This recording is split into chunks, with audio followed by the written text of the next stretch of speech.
Bonjour et bienvenue à tous sur Gazo Tuto. Et dans ce tutoriel, je vais vous montrer comment appliquer un effet assez sympa, un effet de flou qui donne l'impression qu'on se dirige vers la fin de notre tunnel ici. Voilà, c'est ça avec l'effet. Et ça, c'est sans, avec l'image originale, donc voilà. Ben voilà, pour ce tutoriel, c'est bien de choisir une image où les perspectives sont bien mises en valeur, comme ici. Donc un tunnel, c'est l'idéal, on voit bien nos lignes de fuite. Et voilà, donc je vais prendre une autre image pour ce tutoriel qui est celle-ci. Voilà, hop là. Et donc voilà, notre image. On va dupliquer premièrement notre calque, notre seul calque pour le moment.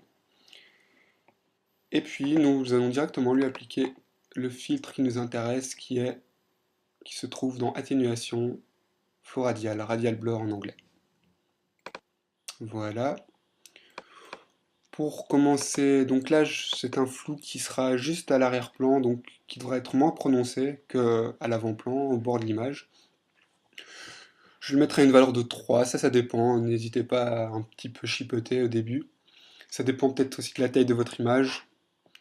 Donc voilà, bien sélectionner l'option zoom et par rotation. Et alors, ben, pourquoi pas mettre en qualité supérieure. Oui, aussi bien, faites bien attention de choisir un centre cohérent pour votre image. Ici, mon centre, ben, c'est le bout de mon tunnel.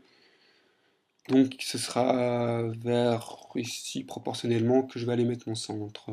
Voilà. Ok. Voilà, on voit que le flou n'est pas super prononcé, mais c'est bien le but. C'est pour l'arrière-plan, comme je vous l'ai dit. Donc voilà. Ici, je vais carrément aller masquer une partie de mon masque, donc ce sera celle du bout, pour qu'il y ait quand même une partie bien nette, qu'on profite de l'image originale qui est nette. Et on va aller récupérer notre bout bien net. Donc avec... Attendez, je vais bien vous expliquer comment je fais ça. Donc on ajoute un masque ici. On va prendre notre brush avec la touche B ou en cliquant ici, voilà. Et puis on va sélectionner une bonne taille pour notre brush. Donc ça, ben, vous avez ici, épaisseur, dureté. Je vais vous montrer un petit raccourci assez intéressant. Donc sur Mac, je vous expliquerai après sur Windows, moi je fonctionne sur Mac. Donc vous allez appuyer sur CTRL ALT et puis clic gauche. Et là vous visualisez la taille de votre brush et son contour progressif. Donc de haut en bas, c'est pour modifier le contour. On va mettre tout en haut pour être bien en contour progressif au max. Une dureté à 0% donc.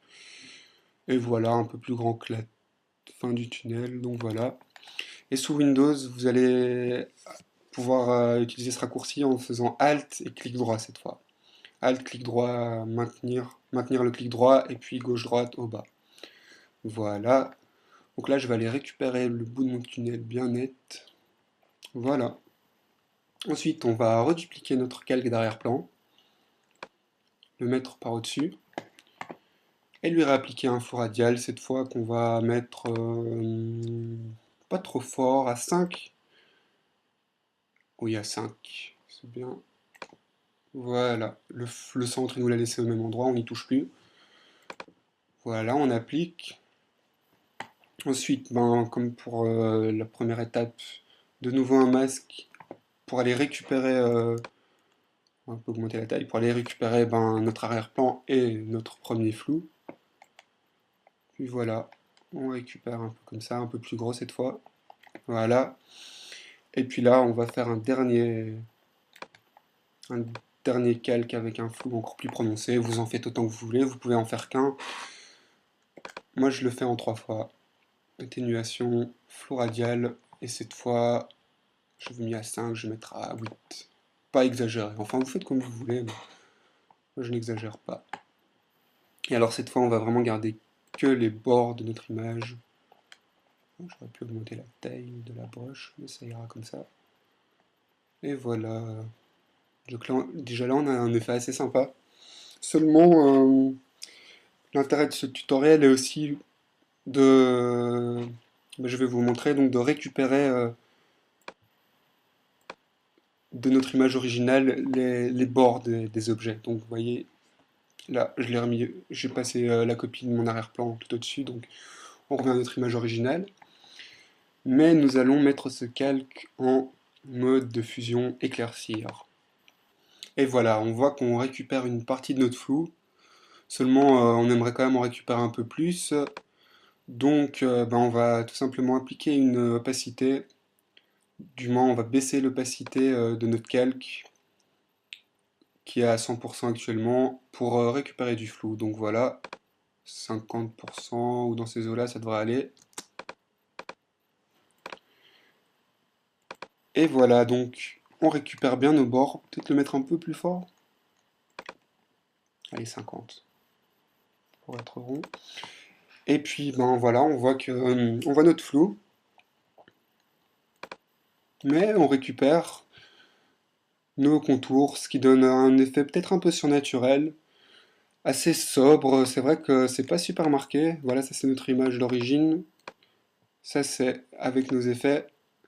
Mais justement, c'est ce qui fait que ça reste réaliste, mais avec ce dernier calque, on gagne peut-être un peu dans un style surnaturel, je dirais. Enfin, on se comprend. Et puis voilà. Donc après voilà, vous en faites ce que vous voulez. Vous pouvez tout aplatir, ou bien, enfin voilà. Vous sauvegardez ça en JPEG et vous avez votre image. Bon, on aurait pu peut-être un peu plus exagérer. Moi, j'ai été assez léger ici. Mais voilà, je suis assez content du résultat, donc je vous laisse chipoter avec ça. Et puis voilà, à bientôt pour un nouveau tutoriel. Au revoir.